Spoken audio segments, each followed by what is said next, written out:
Here's a surprising fact. Between 2014 and 2021, nearly 2,800 foreign companies shut down their operations in India, which amounts to about 1/16 of all multinational companies registered in the country. Big-name corporations, such as General Motors from the US, Vodafone Group from Britain, Holcim Group from Switzerland, and BYD from China, have struggled to succeed there. Considering India's large and steadily growing domestic market, abundant supply of affordable labor, sizable English-speaking population, decent economic growth, and favorable geopolitical position, you might expect global giants to be lining up to invest. However, despite India's hunger for economic growth, the country hasn't seen a significant rise in foreign direct investment, FDI. According to the OECD, China saw a 90% drop in FDI inflows in 2023, as expected, with the West trying to decouple from China and the US urging American companies to diversify away from the country and bring manufacturing back home. Here's the kicker. That drop in China's FDI isn't benefiting India either. In fact, FDI inflows to India were down by 54%. So, is India falling out of favor for FDI as well? Why aren't businesses flocking to India as they diversify their investments away from China? In this video, we'll dive into why India struggles to attract businesses and investments like China did in the past. Before you continue watching, hit the like button and subscribe to our Xrainer channel to show your support. India's challenging business environment.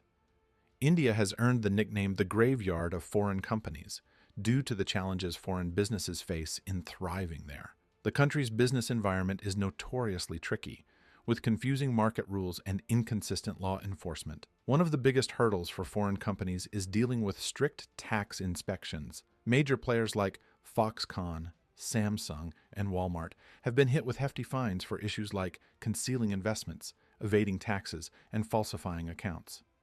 The Indian government often uses tax investigations as a way to control and limit foreign investment. For example, Amazon was slapped with a massive $24 million fine for not being transparent about its investment in a retail group. Other companies, including those from Japan and South Korea, have faced similar scrutiny. Last year, Foxconn was raided over allegations of concealing income and evading taxes. Meanwhile, companies like Nokia, IBM, Vivo, and Wistron have also faced significant challenges in India. The country's use of tax enforcement to manage foreign investment has even been labeled tax terrorism. While the government argues that this approach helps protect its revenue and keeps foreign corporations in check, critics warn that it could deter future investments and hurt economic growth. This aggressive tax scrutiny has made many Western companies uneasy. In recent years, the Indian government has increased pressure on foreign companies, hitting them with what many perceive as unfair charges. Major players like Google, Amazon, Nokia, and Samsung have all faced hefty fines, while companies like Intel and Wistron have encountered serious issues in the Indian market. As India seeks to attract more foreign investment, addressing these regulatory challenges is crucial for building trust and confidence among international businesses. China has built an unmatched manufacturing ecosystem. If you're a business owner looking to streamline your manufacturing process, there are some key differences between setting up in China versus India that you should be aware of. First, let's talk about land acquisition. In China, acquiring land is straightforward.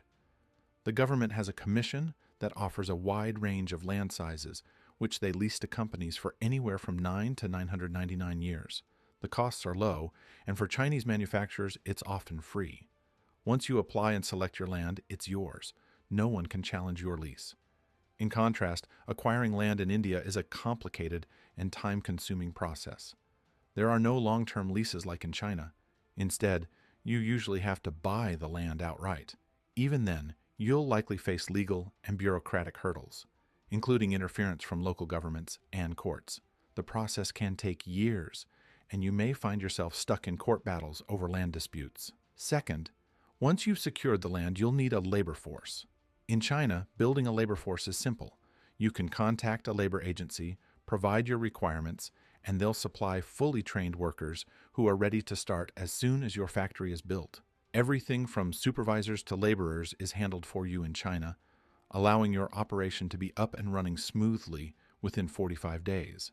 In India, however, finding skilled labor is a challenge. You may encounter unofficial labor quotas, unionization issues, and political interference, all of which can cause delays. It could take up to a year to assemble your workforce, and even then, many workers will require additional training.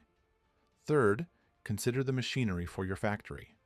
China has a clear advantage here, since most machinery is made locally, allowing you to get everything you need quickly and efficiently. In India, most machinery has to be imported, which can take anywhere from 2 to 24 months. Replacing parts can also be a slow and frustrating process. Market demand in India isn't as promising as it might seem. Indian Prime Minister Modi once boasted, Economic Times interview, about his government's massive effort to provide rice and lentils to 800 million people during the pandemic lockdown, calling it a program without parallel in human history. This large number is crucial for foreign companies eyeing India, as it highlights that out of the country's 1.4 billion people, 800 million are in the low-income bracket and rely on government food aid. These individuals aren't likely to be purchasing expensive goods and services from American companies. Simply having a large population isn't enough to attract foreign businesses.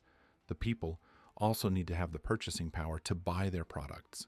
Without this, it doesn't make much sense for an American company to leave China and set up operations in India.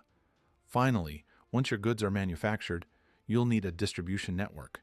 In China, distribution is well organized and efficient, with a ready-made network that can get your products to market in as little as 14 to 21 days. In India, the distribution network is less developed, and you'll have to navigate multiple layers of bureaucracy at every step. This can make the process slow and costly, with shipping times ranging from 45 to 180 days.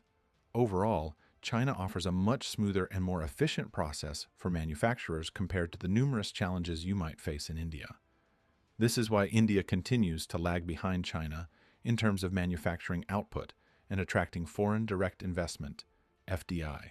These are some of the key reasons why businesses are hesitant to choose India as an alternative to China. Do you agree with our analysis? Share your thoughts in the comments below. If you enjoyed this video, don't forget to hit the like button and subscribe to our channel for more. Thank you for watching.